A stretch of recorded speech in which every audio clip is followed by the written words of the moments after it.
Olha, uma alegria muito grande estar com vocês hoje, ver mais os rostos da igreja urbana. Eu participei um pouquinho no nascimento dessa igreja, nas conversas com Isaac, com outros que estão aqui, a gente orando lá no seminário, visualizando como seria a igreja. Então chegou o dia de conhecer pessoalmente a igreja. Então estou muito feliz com essa oportunidade e, sobretudo, feliz em saber como caminha bem a igreja nessa região, esse projeto, essa proposta de ser igreja aqui. Deus abençoe vocês bastante. E o Isaac, então, pediu que eu falasse com vocês sobre o tema família. E, então, é sobre esse tema que eu quero conversar com vocês, pensando na família nesse contexto da comunidade redentiva da igreja. Como é que nós relacionamos o fato de sermos igreja como comunidade redentiva e a nossa família numa perspectiva também redentiva. Especificamente a nossa paternidade, como é que funciona essa paternidade na comunidade redentiva. O texto que eu vou usar para ler, na verdade nós vamos ler vários textos, mas o que eu fiz quando Isaac me deu esse desafio foi, eu escolhi uma relação de pai e filho na Escritura, privilegiei uma relação de paternidade redentiva e fui a esses textos olhando a seguinte pergunta: quais são alguns elementos que nós podemos resgatar para apresentar a vocês nessa noite, dessa relação entre a igreja, a família e especificamente a paternidade. Eu li então a relação de Paulo com Timóteo. Eu fui às duas cartas a Timóteo e com essa pergunta: Senhor, me mostra aqui elementos dessa relação de paternidade de Paulo, que não é o pai físico de Timóteo, mas se comporta como o pai espiritual de Timóteo, se apresenta como o pai espiritual de Timóteo. Que tipo de relação é esse? Que tipo de contexto é esse que nós podemos aplicar à nossa situação presente nos nossos dias? Então, o versículo que eu vou iniciar é o versículo 2 da primeira carta, capítulo 1, versículo 2, que basicamente diz assim: Timóteo, meu verdadeiro filho na fé. Paternidade e maternidade nos nossos dias tem muitos desafios. Primeiro, porque nós não somos pais perfeitos, nós não tivemos pais perfeitos, nossos filhos não serão pais perfeitos. Nós lidamos com essa limitação bastante importante. Segunda coisa que é difícil para a gente é que nós lidamos com uma tarefa de educar os nossos filhos para um mundo que nós desconhecemos, né? Nós nunca vivemos nesse mundo. A experiência de ser pai é todo dia uma experiência nova. Eu nunca fui pai dos meus filhos dessa forma. Cada dia para mim é um dia novo na minha experiência de paternidade. Eu tenho 3 filhos, o Tiago, o Lucas e a Sara. São muito diferentes entre eles. A Sara é uma mistura da minha mãe com a minha sogra, então dá para entender um pouquinho da energia, mas cada um deles representa um desafio, e cada um deles para um mundo completamente diferente. Eu cresci num mundo, no século passado, onde a minha mãe me deixava aos 6 anos de idade, com a minha gravatinha borboleta, com a minha merendeira e minha pasta de couro, esperar na frente da minha vila onde eu morava o bonde que ia passando, aquele monte de criança que ia sozinha para a escola, e eu entrava naquele grupo e nós íamos 3 quilômetros caminhando até a nossa escola sem nenhum perigo, sem nenhum problema. Em pleno Rio de Janeiro, acredita nisso? Já foi possível. Nós íamos e voltávamos aquele bando de crianças, e quem cuidava da gente eram as crianças maiores, os irmãos da primeira, da segunda série, da terceira série do ensino fundamental, e a gente no jardim da infância, como a gente chamava lá no Rio, com a nossa merendeira, entrávamos no grupo e atravessávamos as ruas, íamos até a escola e voltavam. Hoje eu vou buscar os meus filhos no metrô, eu moro a 7 minutos caminhando do metrô, porque os 3 já foram assaltados a 10 metros da porta de casa. É outro mundo. São outras perguntas. É outra realidade. Como eu educo meus filhos para um mundo que eu desconheço? Como eu aplico princípios e valores para essa realidade que é difícil para mim? Além disso, nós temos uma outra dificuldade. Nós temos múltiplas distrações e urgências que nos fazem, como pais, muitas vezes perder as prioridades ou perder o tempo. Eu me lembro quando eu me casei que eu tinha o hábito de, ao tomar café pela manhã, tomar café lendo jornal.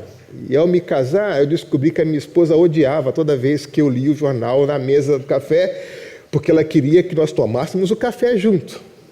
Naquela época não existia tablet, então eu não podia colocar no chão para disfarçar, assim, enquanto conversava com ela e fazia né? Então eu tive que aprender a deixar de ler jornal à mesa do café, tive que acordar mais cedo 1 hora para ler jornal sozinho e depois tomar café com a família, a esposa, porque ela queria atenção. Nós vivemos hoje numa era de múltiplas distrações. Você pode almoçar com a família o tempo todo, com todo mundo no celular, o tempo todo chamando a atenção, WhatsApp, outras coisas mais. A gente pode perder tempos importantes porque deixamos passar, porque estamos ligados com outras coisas. Então, um mundo de múltiplas distrações e urgências que nos fazem perder foco e nos fazem perder o tempo. O desafio de ser família. Nessa semana que passou agora, durante esses 7 dias, eu atendi 7 famílias. Dessas 7 famílias, nenhuma da minha igreja, passando por situações terríveis como família. Era difícil medir a intensidade da dor de cada problema compartilhado. Foram caixas e caixas de lenço de papel consumidas por meio de lágrimas. Algumas situações eu conseguia reagir um pouco falando alguma coisa e orar com a pessoa. Outras eu tinha que ficar em silêncio, só esperando as lágrimas descerem. E eu estou falando de famílias cristãs. E depois orar. Algumas dessas famílias me mostraram a seguinte situação. Eu perguntei para alguns deles: onde vocês passaram nos últimos anos? Como foi a sua vida comunitária, a sua vida de igreja nesses últimos anos? Uma foi bem honesta em dizer: nos últimos 15 anos nós não tivemos uma vida regular na igreja, nós íamos. Justamente essa pessoa dizendo para mim: mas eu quero saber qual é a palavra da igreja nesse momento de crise, qual é a palavra normativa da igreja. Eu perguntei: mas se nesses 15 anos a palavra da igreja não foi importante para alimentar, para orientar, para cuidar, por que ela será normativa nesse momento de crise? Se ao longo desse tempo a palavra de Deus não foi importante para vocês, por que vai ser nesse momento importante? Olha, eu falei, não espere uma palavra normativa da igreja agora. O que você pode esperar da igreja é acolhimento, abraço, a solidariedade, a oração. Mas uma palavra que não foi importante todo esse tempo, não vai ser importante agora, porque a importância é um reconhecimento que se cultiva. Então, aqui você vai ter abraço, choro, acolhimento, solidariedade, consolo, mas essa palavra precisa crescer na relação de vocês ao ponto de ser normativa para a vida de vocês. Mas é assim, né? As pessoas se afastam da igreja e na hora da crise correm para a igreja esperando uma solução mágica, como se você esfregasse a Bíblia assim, o Espírito Santo saísse e você tem 3 pedidos para hoje. Quais são os 3? Não é? Então, nós não podemos, como família, funcionar no automático, né? As relações na família devem ser cultivadas, isso é importante. Às vezes a gente acha que a função de genitor e de provedor já coloca a família no modelo automático e que você pode pilotar a família como pilota um carro automático, sem se preocupar com o câmbio. Família não é assim. Nós somos chamados a cultivar relações, a crescer nas relações. Então, famílias cristãs que se ligam no automático, achando que o papel de genitor e de provedor resume toda a situação, vai enfrentar problemas. Porque nós não funcionamos no modelo automático. Então, a comunidade da fé nos permite uma relação diferente com a família. Certa vez, meus filhos pediram que eu fizesse o imposto de renda deles, e eu fui fazer o imposto de renda deles. E quando eu vi os números, eu falei assim, de onde apareceu esse negócio aqui? Ah, não, pai, a gente está investindo em tesouro direto. Eu falei, e por que vocês nunca me disseram isso? Eu só conheço poupança. Quando tem? Eu falei, ok, já que vocês estão com um saldo significativo, eu vou aplicar aqui o justo imposto da fralda suja e vocês vão me restituir tudo que eu gastei nesses anos todos de fralda suja. Ah, pai, eu só falei com o tio alguma coisa, né? Então, assim, na igreja, essa experiência da paternidade e da maternidade é um pouco dividida. Então, áreas da minha vida que eu não sou capaz de ajudar os meus filhos, outros pais são capazes de ajudar os meus filhos, assim como eu sou capaz de ajudar os filhos de outras pessoas. E aí nós vamos dividindo essa responsabilidade da paternidade e da maternidade, e a família e a igreja se preocupam em cada um cuidar do outro, e nossos filhos podem aprender. Eu vejo na minha vida muitas pessoas que funcionaram como meus pais, me dando instrução. Por exemplo, para a época de fazer vestibular, meus pais nunca haviam conversado comigo sobre esse assunto. Era alguém que eu chamava de tia na igreja que sentou comigo e perguntou, Zica, o que você vai fazer agora que está terminando o ensino médio? E ela me ajudou a processar a decisão. Outros que vieram em outros momentos de decisões importantes e sentaram ao meu lado para orar comigo, para me orientar. Não é que meus pais não me amavam, eles não podiam dar o que não tinham. Mas outros pais na comunidade funcionaram para mim como a referência que eu citava naquele momento. Então, na igreja, nós temos essa possibilidade de educar nossos filhos e participar da educação dos filhos dos outros, onde nós vamos dividindo essa carga com essa grande família. E aí, quando eu olho para Paulo e Timóteo, eu vejo uma relação marcada por 3 aspectos que são fundamentais para a gente pensar a nossa paternidade nos dias de hoje. A primeira coisa é o vínculo, o tipo de vínculo que eles desenvolvem. A segunda coisa é o modelo. E a terceira coisa tem a ver com a herança espiritual. Então vamos lá olhar para essa questão do vínculo. Eu vou citar aqui várias passagens e depois vocês podem ler com mais calma. Mas a primeira coisa importante do vínculo é a intencionalidade desse vínculo. Um vínculo que se baseia simplesmente na consanguinidade e no sobrenome é um vínculo que pode não subsistir, porque vínculos são construídos de maneira intencional. Então o apóstolo Paulo chama Timóteo de meu filho ou meu amado filho, capítulo 1, versículo 2 de 1 Timóteo. Ou Timóteo, meu filho, capítulo 1, versículo 8. Em 2 Timóteo 2 ele diz, portanto, meu filho. E aí no 2 Timóteo capítulo 1, ele vai descrevendo situações que expressam melhor esse vínculo que ele tem com Timóteo. Ele diz, lembro-me constantemente de você. Você está nas minhas orações dia e noite. Lembro-me de suas lágrimas. Desejo muito vê-lo. Na sua presença eu tenho alegria completa. Eu me recordo da sua fé. Não se esqueça que foi com a imposição das minhas mãos que você foi comissionado.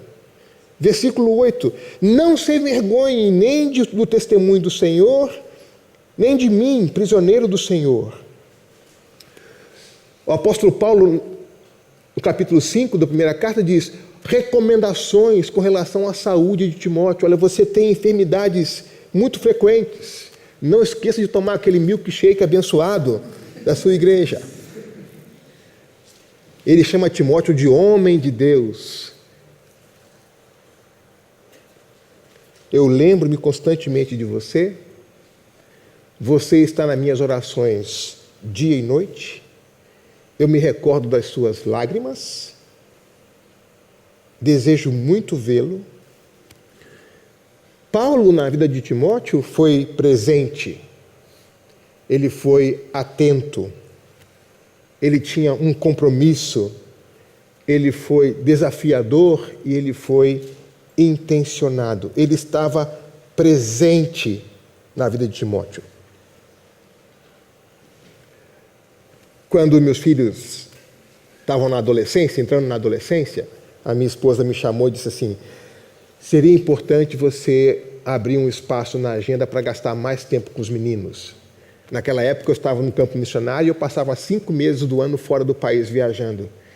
E ela dizia: é importante nessa etapa que você esteja mais tempo com eles.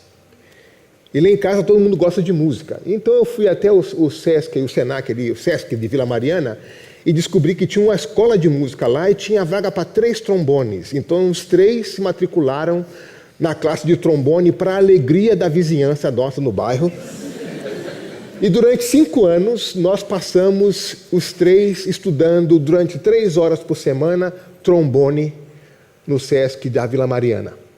Às vezes eu tinha que faltar a aula por causa das viagens e meus filhos estudavam, depois quando eu voltava eles tentavam me ensinar as aulas. Mas aquele tempo junto tocando com eles foi fundamental, dos 10 aos 15, 16 anos deles, foi fundamental naquele período nós estarmos juntos tocando trombone. O mais velho resolveu correr comigo e ele corre maratonas comigo. Então, às vezes nós tínhamos provas, por exemplo, de 75 quilômetros ou provas de 42 quilômetros. Nós tínhamos 4, 5, 11 horas para correr juntos e conversar.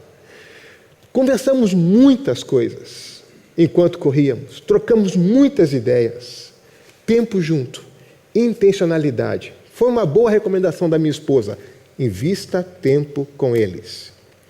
Quando chegou a época da minha filha, eu perguntei: Sara, o que você quer que o pai faça? E ela veio com umas ideias muito sugestivas. Eu falei: não, vamos fazer pilates juntos. E aí nós fomos pilatear juntos. E por 3 anos pilateamos juntos. Ela continuou e eu parei. Já lavei minhas mãos dos pilates, é ou não é? Mas, enfim, nós continuamos juntos. O que de melhor um pai pode dar para um filho? Senão a sua presença. Não há nada melhor que um pai pode dar para um filho do que a sua presença.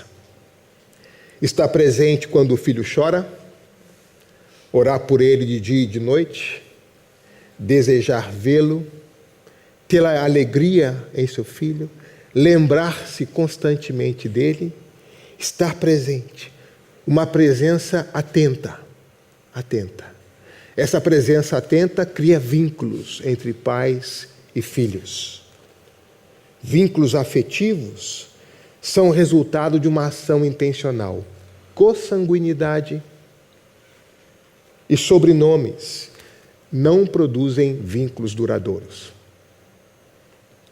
O que produz um vínculo duradouro é uma presença atenta e contínua. Nesse mundo de múltiplas oportunidades que nós vivemos, no mundo da pressa, os vínculos se tornam muito superficiais. Qual é a prioridade que nossos filhos têm? Como é que a gente constrói memória na relação com esses filhos? Gente, a alegria do jardineiro está na flor, né? Não nas ferramentas, não é verdade? Por mais interessante que seja o conjunto de ferramentas que você tem para fazer o jardim, a sua alegria como jardineiro está em que a flor floresça. Às vezes, como os pais, nós nos alegramos muito mais com a nossa caixa de ferramenta do que com as flores. O que é o fim, o que é o meio? A primeira coisa importante que eu vejo aqui, na relação de Timóteo com Paulo, é essa intencionalidade de vínculos. Essa presença expressa, essa intencionalidade, permitiu Paulo poder citar essas coisas. Eu me lembro das suas lágrimas. Eu me lembro da sua fé. Eu tenho muito desejo em vê-lo. Você está nas minhas orações de dia e de noite. Vínculos, presença. A segunda coisa que eu acho muito interessante aqui nessa relação de Paulo com Timóteo é o modelo. O privilégio sempre implica em responsabilidade, não é mesmo? Cada privilégio tem a sua responsabilidade. Quando a gente desassocia privilégio de responsabilidade, a gente cria um problema. E não há nada mais poderoso do que o exemplo. Como pais, nós sempre modelamos para os nossos filhos. Modelamos quando fazemos e quando deixamos de fazer. Modelamos pelos sims e modelamos pelos nãos. Nós sempre modelamos. Sempre. Quando eu fiz 8 anos de idade, meu pai resolveu que era o momento de eu fazer compras na feira sozinho. Então, eu aprendi com ele a fazer feira. Eu ia com ele até o final da feira, vendo os preços das coisas e voltava comprando depois, tentando negociar o melhor preço. Então, eu tinha o carrinho de feira em casa. Naquela época, uma criança pequena podia andar com dinheiro na mão. Eu andava com dinheiro como trocador de ônibus, que dobrava o dinheiro assim, colocava o dinheiro na mão e eu ia fazer feira. E eu ia fazer feira e quando comprava as coisas e trazia o troco, meu pai disse, você comprou toda a lista e trouxe o troco é seu. O que eu não sabia é que aos 8, aos 9, aos 10 anos, quando eu saía para fazer feira sozinho, na verdade meu pai estava atrás de mim, observando, para ver como eu atravessava a rua, se eu não era enganado por ninguém, se estava tudo certo. Sem que eu soubesse, de longe ele estava me observando. Ele havia modelado para mim como fazer feira, eu aprendi com ele, e ele então me observava de longe. Quando aos 6 anos eu disse que ia ser missionário, ele falou assim, vamos começar hoje a escola de missões. Abriu um armário no quintal de casa, cheio de sapato velho, e disse, a sua tarefa é engraxar esses sapatos, todo sábado. Falei, mas o que tem a ver a obra missionária com engraxar sapatos? Ele disse, enquanto você engraxa os sapatos, eu vou lhe contar a história de Guilherme Kerr, o missionário que foi como sapateiro para a Índia, um missionário inglês. E eu, até hoje, tenho minha caixa de sapatos. Eu engraxo os meus sapatos.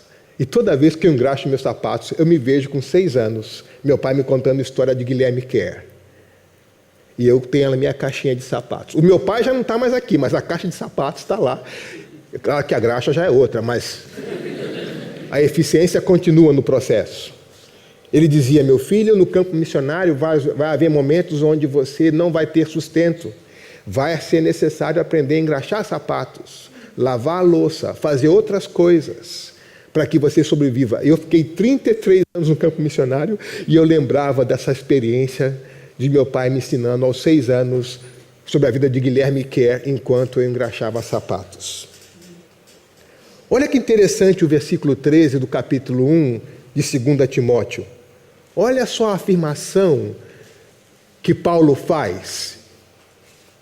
2 Timóteo 1,13 diz assim, retenha com fé e amor em Cristo Jesus o modelo da sã doutrina que você ouviu de mim.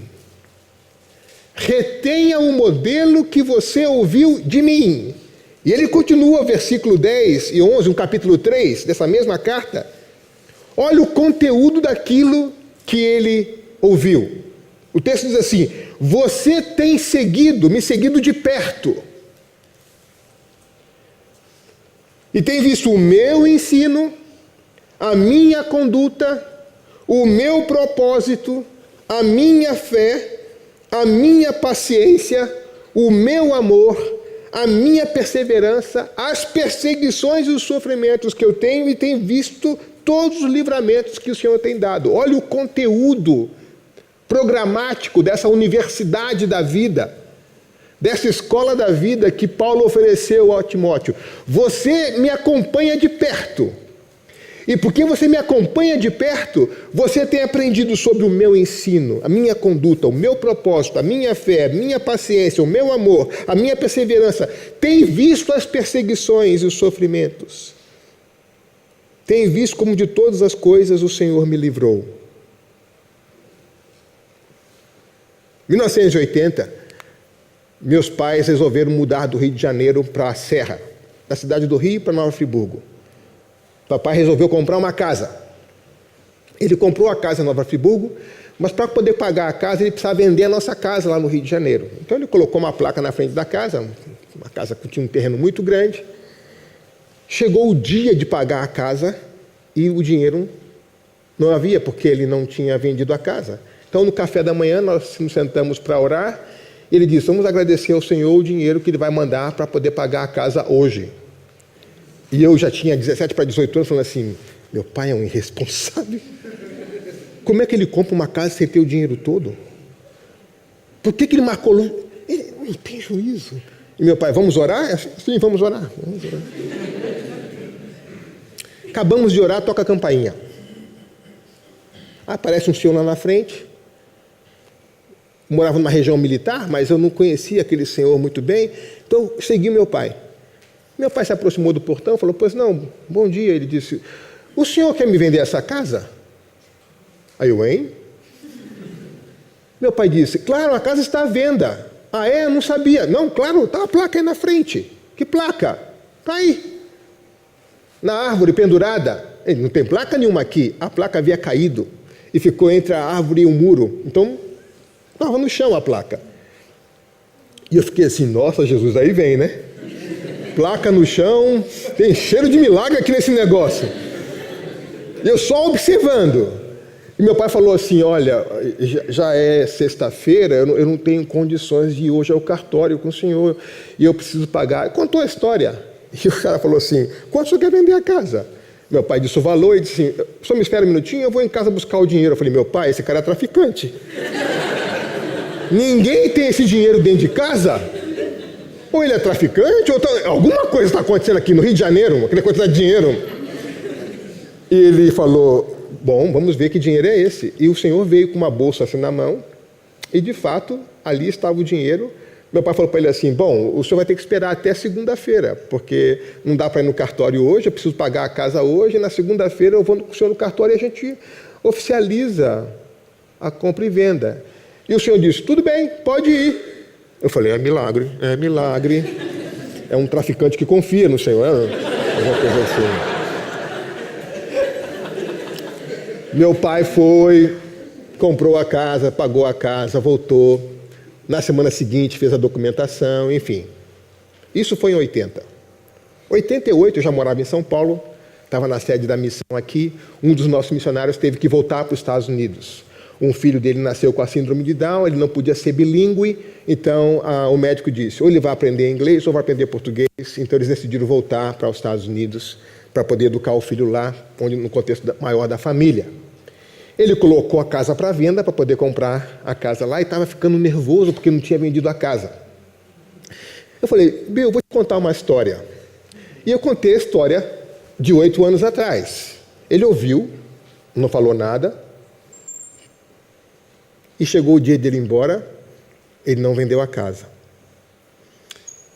Eu falei: nem sempre o milagre acontece, né? Fiquei pensando, não devia ter falado nada para ele, né? Porque criei expectativa e... Ele vai para os Estados Unidos, quando ele aterriza em Denver, na casa da família, chega em Denver e aí toca o telefone da casa do pai dele. E era um pastor de uma igreja batista em Denver falando: olha, nós soubemos que você era missionário no Brasil e voltou para os Estados Unidos. Nossa igreja está mandando um missionário para São Paulo. Nós queremos pedir a você que nos ajude a encontrar alguém que queira vender uma casa em São Paulo. Mas tem que ser uma casa em frente ao colégio americano, a PACA, porque, enfim, para ficar mais perto da escola para as crianças. Ele falou assim: eu tenho a casa lá. Eu acabei de chegar. Eu passou assim: a gente pode comprar a sua casa lá e pagar você aqui? Ele disse: pode. E aí ele me liga dos Estados Unidos: Ziel, aconteceu de novo. Eu saí do Brasil morrendo de raiva de você porque você falou aquele monte de coisa para mim. Eu fiquei assim: esse cara é maluco, não sei o quê. Eu falei: pecador miserável. Por isso que Deus te levou, missionário sem fé. Fica aí mesmo, não precisa vir para cá não. Andando de perto, a gente vai vendo coisas que vai modelando a nossa confiança em Deus. Você tem me seguido de perto, Timóteo. Tem visto o meu ensino, a minha conduta, o meu propósito, a minha fé, a minha paciência, o meu amor, a minha perseverança, as perseguições e os sofrimentos e os livramentos que o Senhor tem dado, porque você está perto de mim. Paulo modelando na vida de Timóteo. Aí tem uma segunda dimensão no versículo 14 desse mesmo capítulo, que é muito interessante. Olha o que Paulo diz para Timóteo. Quanto a você, permaneça nas coisas que aprendeu e das quais tem convicção, pois você sabe de quem o aprendeu. De quem o aprendeu?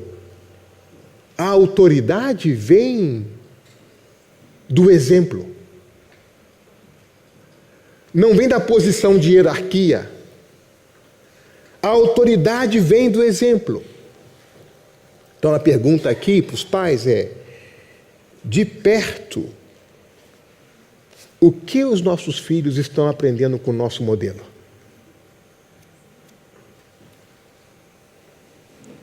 Quais são os conteúdos que nós estamos ensinando aos nossos filhos de perto? Quando o apóstolo Paulo diz, você permanece porque você sabe de quem você aprendeu, a gente pode perceber que a autoridade desprovida de exemplo está desprovida de autoridade. Certa vez um menino na igreja de 15 anos chegou na minha casa e falou, tio, posso chegar assim? Os adolescentes me chamam de tio na igreja. Posso ir na sua casa, tio? Pode vir. Ele chegou em casa, tio, posso chorar um pouquinho? Pode. Ele sentou no meu sofá e começou a chorar. Sabe aquele choro de soluçar, de balançar ombro? Eu aguardei o choro. Falei, você quer conversar com o tio sobre esse choro? E ele, com os dentes meio fechados, disse assim, por que eu tenho que honrar o meu pai? Falei, explica para o tio um pouco mais o que está acontecendo aqui. Ele explicou. Meus pais trabalham muito. Eles chegam muito tarde em casa. Então eu chego do cursinho no final da tarde, eu preparo a janta para mim e para o meu pai. Coloco a mesa esperando meu pai chegar. Quando ele chega, eu me sento à mesa esperando que ele venha comer comigo. Ele pega a comida, senta no sofá para ver o jornal, enquanto eu como sozinho à mesa. Do sofá, ele fica reclamando da comida que eu fiz. E depois fica me obrigando a lavar as coisas, gritando comigo. Tio, isso não está certo, né? Falei, um minutinho só. Chamei o pai pelo telefone. Falei, o que está acontecendo? Estou com seu filho aqui na minha casa. Ele me falou essa situação. Isso é verdade? Ele disse, eu sou o sacerdote desse lar. Ele tem que me obedecer calado.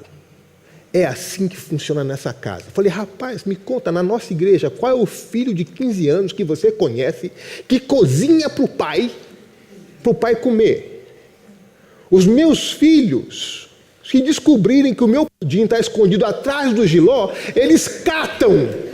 E quando eu chego em casa, cadê minha sobremesa? Ih, pai, já era, estava aí dando sopa, a gente comeu. Ela pega o meu pudim, põe atrás do jiló, atrás do quiabo, tudo escondido. Eles vão lá, acham.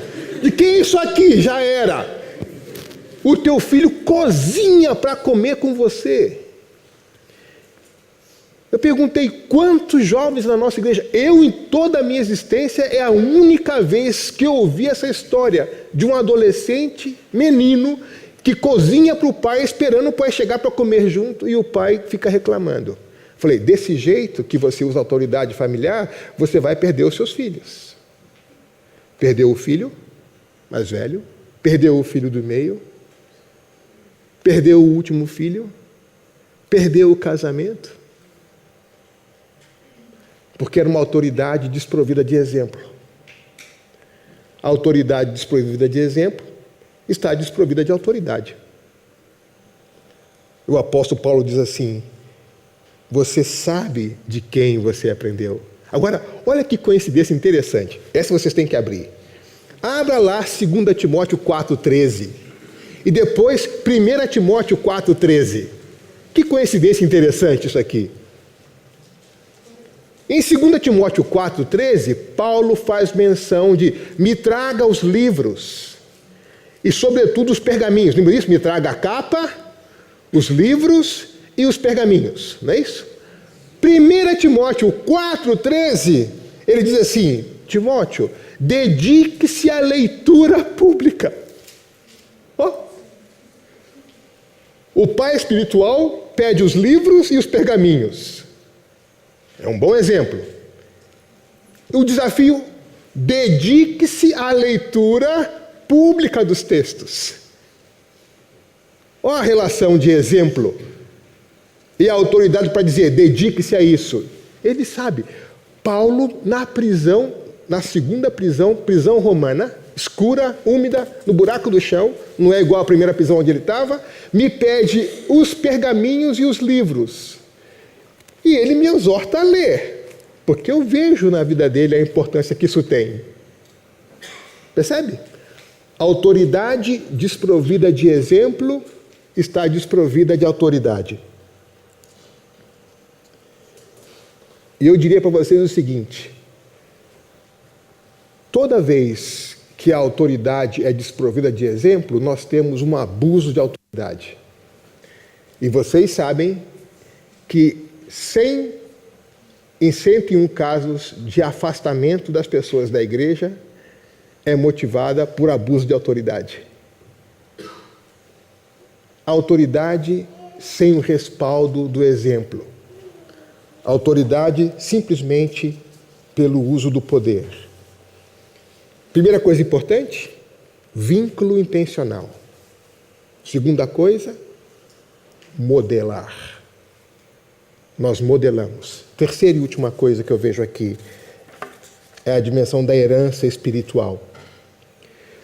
Muito do nosso esforço como pais é gasto nessa dimensão, né? Afinal, nós queremos deixar alguma coisa para os nossos filhos. Nós nos empenhamos em dar uma melhor escolarização que nós tivemos do que para os nossos filhos, e não confunda escolarização com educação, são coisas diferentes, mas todos nós nos empenhamos para que nossos filhos possam estudar em boas escolas. Nós procuramos, né, fazer sacrifícios para poder pagar uma boa mensalidade, uma boa escola. Muitos de nós que temos a oportunidade procuramos deixar um patrimônio, alguma coisa para os filhos, né? Umas terras assim no Mato Grosso. A gente vai no Mato Grosso, pega uma caixinha cheia de terra, traz assim, trouxe aqui umas terras do Mato Grosso para você, aqui, e vamos trazendo. É uma ideia de patrimônio, né? Encher a caixinha de fósforo de terra de angulares diferente. Eu trouxe umas terras do Mato Grosso para você aqui, né? A gente luta contra o fantasma das privações, né? A gente não quer que os nossos filhos passem pela mesma dificuldade que nós passamos. Então a gente se esforça para dar o melhor para os nossos filhos. Mas nós já vivemos o suficiente, nós já vimos o suficiente para saber que nada disso assegura uma boa vida, é ou não é? Pelo contrário. Pelo contrário. Muitas vezes uma escola muito cara é justamente o lugar onde seu filho perde o caminho, por causa das influências que tem, por causa das facilidades. Quando a gente sabe que na Escritura uma boa vida nasce da sabedoria, e que o princípio da sabedoria é o quê? O temor do Senhor. A Bíblia diz que os insensatos desprezam a sabedoria e a disciplina. Ou seja, nós temos muitos tolos diplomados, muitos tolos endinheirados, muitos tolos famosos. Então, o nosso conceito de herança tem que ser outro.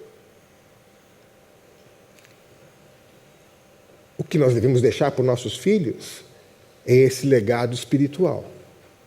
Se podemos deixar outras coisas também, deixamos. Mas o principal, nós não podemos abrir mão de deixar para os nossos filhos esse legado espiritual.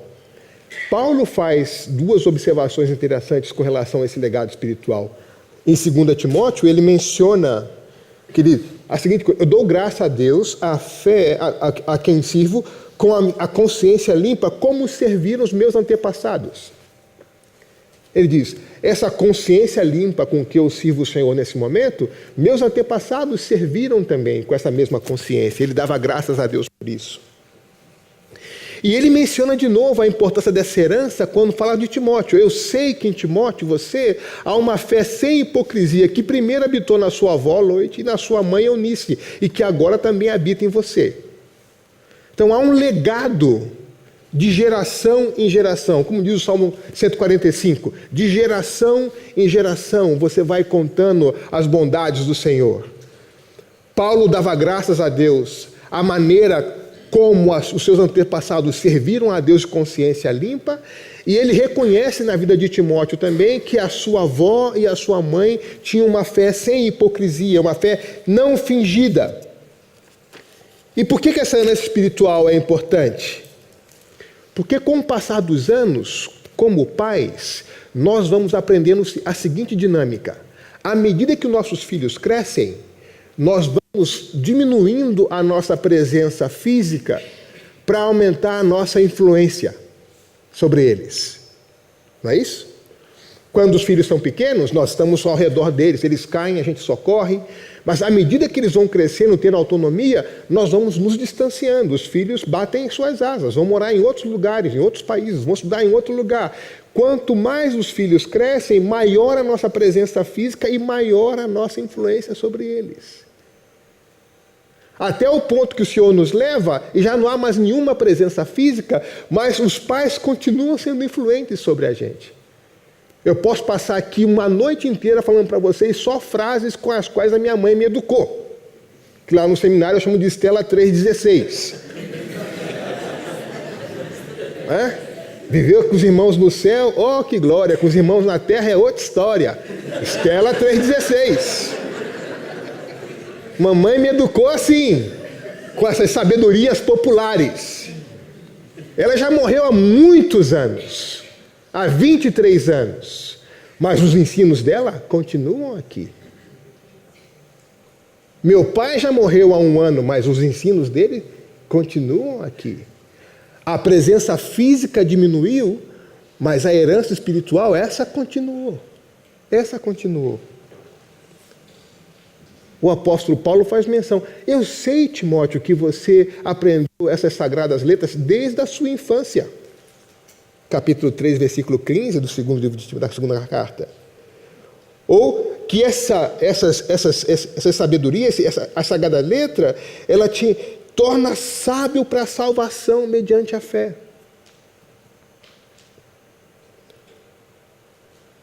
Essa consciência limpa, essa fé sem hipocrisia, e essa fé com hipocrisia aqui, essa relação entre aparência, forma e essência, aparência e realidade, né? Aquela vida cristã na igreja, que a pupila fica dilatada e as asas se levantam, mas em casa o bicho pega. Né? Os filhos veem isso. Aquela família que vem se comendo no carro para chegar na igreja. Chega. No estacionamento da igreja, a glória vem sobre eles.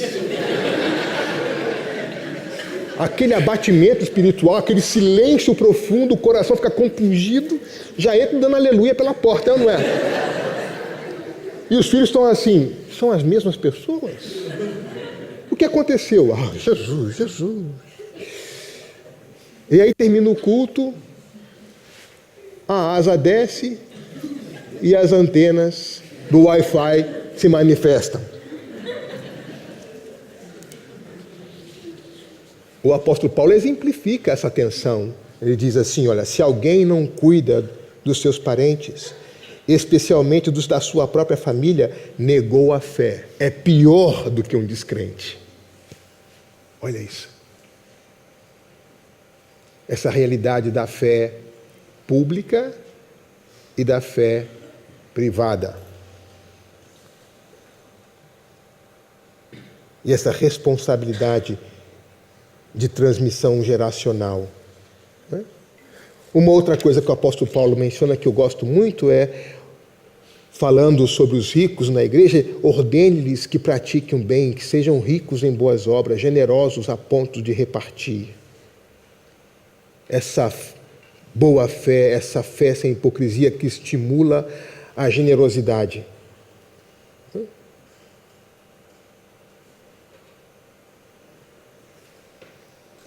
Certa vez eu estava falando na igreja para um grupo de pais sobre a questão da homossexualidade. Como lidar com essa questão? E eu falei uma frase. A frase foi a seguinte: o valor da pessoa humana é infinitamente superior à condição na qual ela se apresenta. A pessoa vale por ser pessoa, não importa qual seja a condição. A base bíblica, Romanos 5. Nós éramos pecadores, inimigos de Deus, e ainda assim Deus morreu por nós. Então, o valor da pessoa não pode ser colocado de lado em função da condição na qual a pessoa se encontra.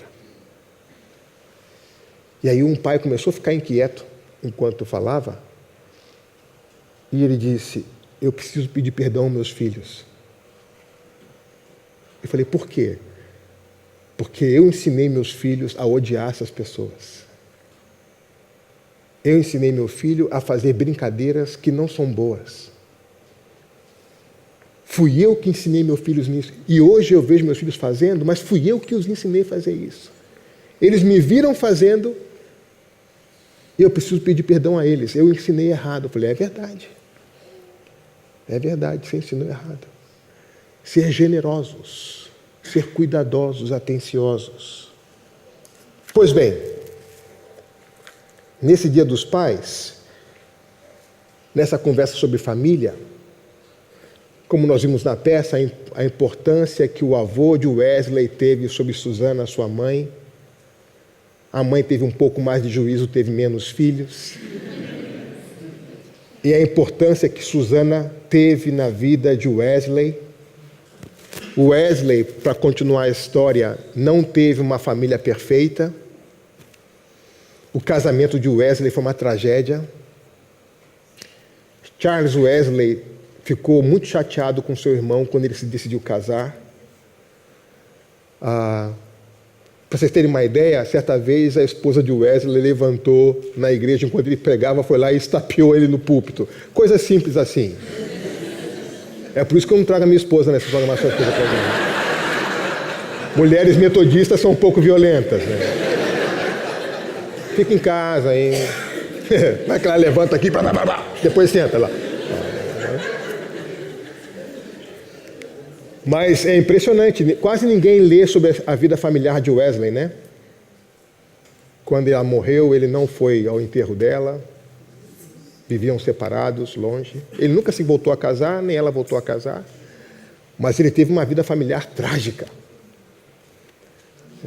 E o irmão dele sempre dizia: você não me ouviu, você não me ouviu. Então a gente vê essas coisas bonitas, mas também tem as limitações, né? Mesmo assim, Deus usou Wesley de uma maneira impressionante, né? Historiadores não cristãos, marxistas, dizem que a Inglaterra não passou por uma revolução como a França por causa da obra metodista. Desse pregador que ia nas minas de carvão às 5 horas da manhã pregar para as pessoas contra a escravidão, contra o tráfico, influenciando pessoas como William Wilberforce, que conduziu o parlamento inglês a dar fim ao mercado escravo. Enfim, mas o Wesley não teve uma vida fácil, não. Então, concluindo aqui, eu gostaria de convidar vocês, sobretudo os pais e os futuros pais, mas também as mães, porque às vezes nós temos famílias monoparentais, são outras modalidades de família, não é verdade? Onde a mãe é pai e mãe ao mesmo tempo, ou onde o pai é pai e mãe ao mesmo tempo, não é verdade? 3 coisas que você não pode esquecer. Vínculos intencionais. Os vínculos que permanecem, eles são resultados de uma escolha. Vínculos não se mantêm no automático, simplesmente pela consanguinidade ou por mesmo sobrenome. Os vínculos que permanecem são intencionados. A segunda coisa importante, querendo ou não, pai e mãe modela. Nós modelamos quando fazemos e quando deixamos de fazer. Nós sempre modelamos. E a pergunta é, de perto, o que estamos modelando na vida dos nossos filhos. Terceira coisa importante, essa herança espiritual. A herança espiritual de educar os nossos filhos à fé, que não pode ser terceirizado para a igreja, isso é tarefa dos pais, educar os filhos na fé. É a única herança que nos permite, como pais, viver esse processo onde nós vamos nos afastando fisicamente dos nossos filhos. Mas esse afastamento físico dos nossos filhos não implica numa menor influência sobre eles. Mas educá-los para a fé nos permite, em paz, reconhecer esse processo de diminuir a nossa presença física, mas aumentar a nossa influência sobre eles.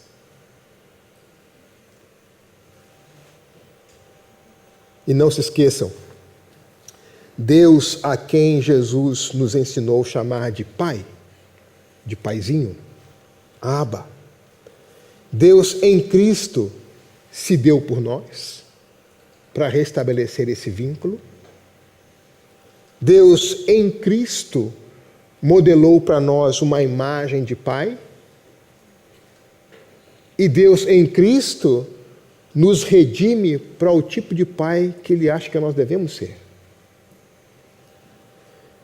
Deus em Cristo nos deixou uma herança espiritual incorruptível,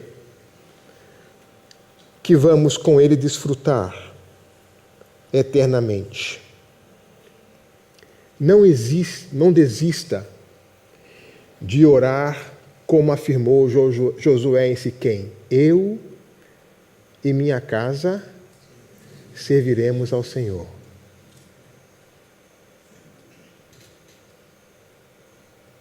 Continue orando pela sua esposa, pelo seu esposo, pelos seus filhos. Não importa onde estão, como estão, continue orando, continue orando. Vou terminar com esse exemplo. Posso contar mais uma historinha? Eu sou pastor numa igreja japonesa, tá? Dá para vocês perceberem nos meus olhos, né?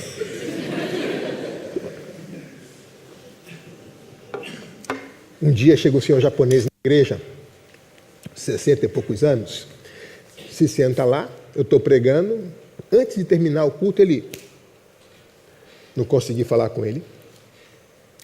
O segundo domingo que ele foi, a mesma coisa. No terceiro domingo, não era eu que pregava. O que eu faço? Sentei lá na porta. Vi o miserável entrar.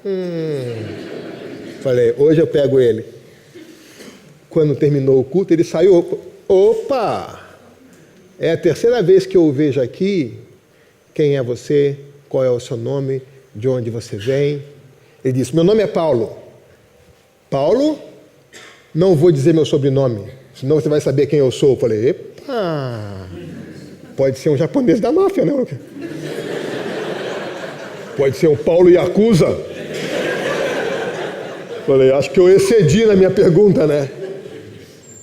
Um dia ele falou, quero conversar com você durante a semana. Falei, pode vir na igreja, a gente vai conversar. Então ele veio conversar comigo e veio se apresentar para mim. Ele disse, eu fui durante muitos anos chefe de obras em Itaipu, lá na usina, lá na hidrelétrica. Eu fiz coisas que você nem imagina. Nem precisa contar. Né? Não foram coisas boas. Um dia eu estava passando aqui na porta da igreja, vim na feira e eu me lembrei que essa era a igreja da minha mãe. E aí eu me lembrei que ela havia me dado uma Bíblia, 30 anos atrás. E eu voltei em casa e procurei a Bíblia que a minha mãe me deu. É uma Bíblia tão antiga que ela tinha zíper. Os batistas vão lembrar disso, né? Bíblia de zíper, Joerter, não é? Cantor cristão, está lá. E ele abriu a Bíblia. Quando ele abriu a Bíblia, no zíper, caiu uma folha de dentro da Bíblia. E aí ele pegou a folha. Era uma oração que a mãe dele havia escrito para ele em japonês, que ele nunca havia lido, porque recebeu a Bíblia 30 anos atrás, nunca tinha aberto a Bíblia. Quando ele abriu a Bíblia, estava lá a oração da mãe dele escrita em japonês. Enquanto ele lia a oração, ele se quebrou. Quebrou. e resolveu ir para a igreja da sua mãe. E lá ele encontrou o Evangelho. À medida que ele foi se expondo ao Evangelho, o seu coração foi mudando, a sua conduta foi mudando. A esposa, que não é cristã, ficou tão surpresa que começou a contar às filhas o que estava acontecendo. Uma filha que mora na Austrália não acreditou no que a mãe dizia. Veio ao Brasil para ver se de fato era isso que estava acontecendo. Quando ele soube que a filha viria ao Brasil, ele convidou então as 3 filhas e a esposa para ir na igreja. E elas foram, eram incrédulas que o pai estava indo na igreja da Batiã, a vovó, né? Então chega o Paulo de paletó e gravata na igreja domingo de manhã. Lá na igreja, você só usa paletó e gravata em 2 ocasiões, quando você casa e quando você morre, no caixão. A gente não usa paletó e gravata. Ele chegou de paletó e gravata, com essa senhora e as 3 moças, que eu deduzi que eram suas filhas. Ele disse, é minha esposa, minhas filhas. Eu queria dar um testemunho na igreja hoje. Eu falei, é por isso que você está vestida assim? É. E aí meteu a mão no bolso, tinha um monte de folhas nas mãos. Falei, tudo isso é o testemunho? Tudo isso é o testemunho. Eu falei, tá bom. Ele foi para o púlpito, igreja cheia, domingo de manhã.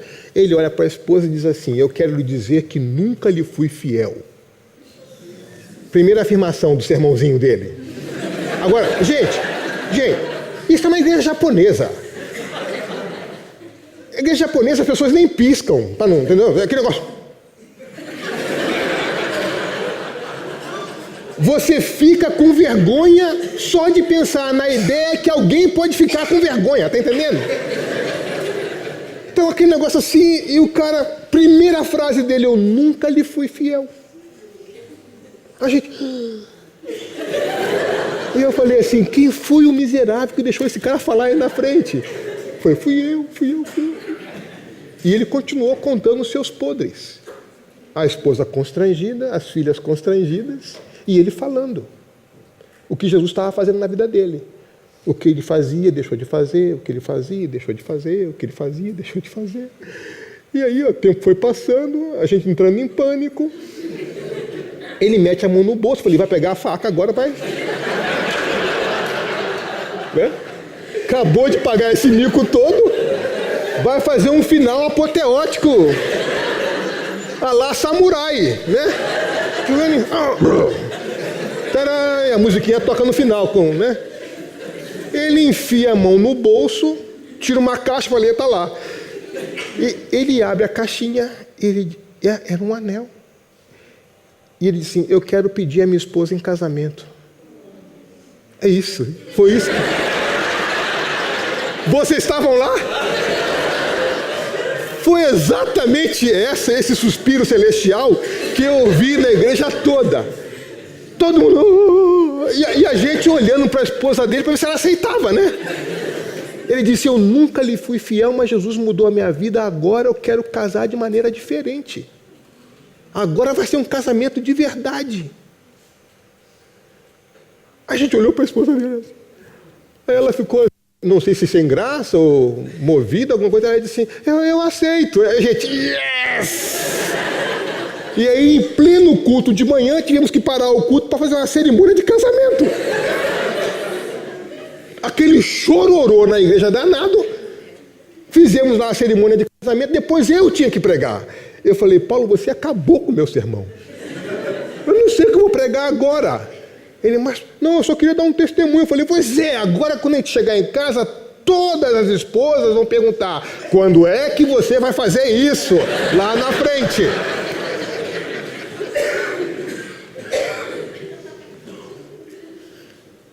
Que tipo de vínculo nasce de uma experiência dessa? Que tipo de modelo as filhas que cresceram longe do Evangelho tiveram nesse momento? Que tipo de herança espiritual o Paulo deixou para elas e para a gente? Nos anos que o Paulo viveu entre nós, ele chegava na igreja às 6 horas da manhã com o jaleco e disse, agora eu sou zelador dessa igreja. Eu comandei muitos homens na obra em Itaipu, posso comandar aqui o trabalho. E chegava lá de jalequinho e botava tudo para funcionar na igreja era o cabeça dura mais doce que nós tínhamos na igreja. Uma cabeça dura. Mas Jesus mudou a sua vida. Um novo contexto familiar, agora movido pelo Evangelho, produziu na vida da sua família uma modificação muito profunda. Não só na dele, na minha também. E cada vez que eu conto essa história, na de vocês também. Vocês não vão esquecer mais essa ideia do Paulo. Já estão catucando o esposo assim, está vendo? Entendeu aí? Ouviu Jesus falando? É ou não é? A igreja como essa comunidade redentiva na qual as nossas relações familiares são temperadas novamente, restauradas. Mas nós, como pais, não podemos abrir mão da nossa responsabilidade. Vínculos não acontecem no automático, eles são intencionados. Nós sempre modelamos com aquilo que fazemos e com aquilo que deixamos de fazer. A herança mais importante que nós podemos deixar para os nossos filhos é essa herança espiritual. Deus abençoe vocês, tá bom?